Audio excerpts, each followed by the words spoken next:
I'm not an artist, I'm not a musician, those are just things that I do. Hey guys, my name is JAde, and in this video, I wanted to talk about how you shouldn't identify yourself with any specific craft or any specific passion that you have. It's very easy for a creative person or someone that's into sports or someone that follows a passion to such a degree that others that don't understand to fall into the trap of identifying yourself with that specific thing. So let's say, for example, you're a classical musician or you're a jazz pianist or you are just that specific thing that you've labeled yourself to be. God forbid you lose your arms. God forbid you lose your hearing. To a less dramatic extent, what if you're not inspired to do that thing anymore? What if that doesn't really excite you anymore? Who are you then? Because you've placed your whole identity into this one specific thing. And as you grow in life and you come more into peace with not being that specific thing, you can take a look from it from the outside and see how dangerous it is and how damaging to your health it is to live that type of way and to identify yourself with anything. There's definitely times in my life where I've stopped making music, and every time it feels like it's the worst thing in the world. Like, I have no purpose, I have no reason of living. Like, creating music is the only thing that I was brought into this world to do, right? Like, it's very easy for us to feel that way when we're not creating or when we're not in a creative state. Like, if we're not doing it then like, oh my God, did I lose my talent? Will I never pick up my instrument again? And if you've ever experienced this, you know that it can be very draining on other parts of your life because you've placed your craft on such a high pedestal that if you're not doing that, then you're not happy. If you can't be doing the thing that you were put into this world to do according to you because you've identified yourself as this thing, then you are not living your best life. You're always dreaming of what could be, what would have been if I would have been a musician, if I would have gone to school for music, if I would have done so and so that I didn't do because of X or Y or a certain responsibility. Not everybody has the luxury to go to school for music. I know I didn't. I had to go to school for something that made money, right? And when you learn something in that way, like when you go to school or any type of education that you give yourself, because you can really teach yourself anything online. I've taught myself everything online. You don't really learn. If learning isn't tied to a positive emotion, it's not gonna stay permanently with you. That's why self-taught musicians, it's different than learning being forced or being put into lessons. Yes, of course, you can be super excited about getting music lessons, but when you're teaching yourself something, there's a much greater responsibility. You really have to be into it to be able to learn it. So I feel like for people that learn music that way or acquire a skill in that specific way, having to teach yourself, we have a much greater connection with what we do because it's really a part of us. This is my passion, this is what I do, this is what defines me. But again, what if I'm not in a creative state? What if I'm in a chapter in my life where I can't create?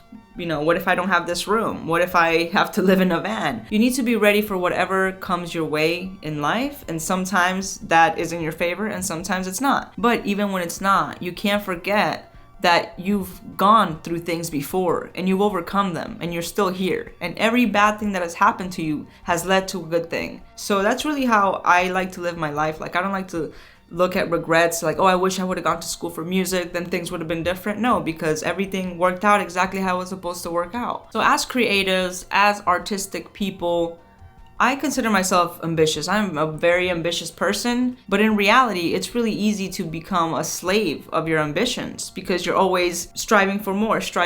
Not necessarily material things, but let's say I'm never gonna be as good as Mozart. I'm never gonna be as good as so-and-so, right? And what you can really do is just be as good as you can be. If you put your heart and your soul into something, you know that you did. It doesn't matter what anybody else says about it because you know that you've put absolutely your all. And when you know that you don't, you know that you don't. So when people call you out on it, you're like, hey, you're right. And it can be a good thing because yes, it does push you to strive a little more, strive further every single time.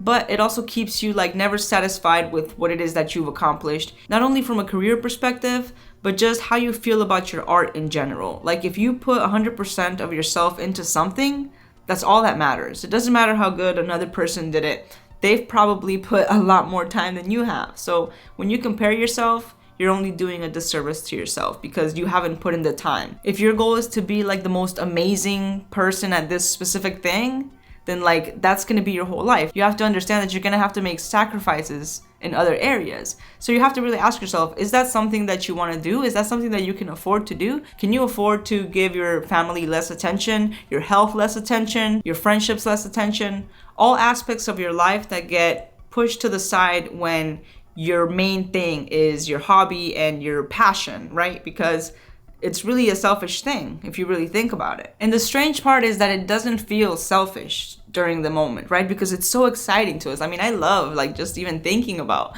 instruments in my head, just thinking about this and how I'm gonna do this. Like, it's something that I enjoy doing. But if I'm thinking about that while I'm having dinner or when I'm chatting with a friend, then it is a very selfish thing, right? So if you identify yourself as that, as your main thing, it's going to be easier for you to do that and to allow yourself to have other areas of your life not get the attention that they need. And there's never a pretty ending to it, because you do need to take care of your mental health, your physical health, your spiritual health. You have to take care of yourself.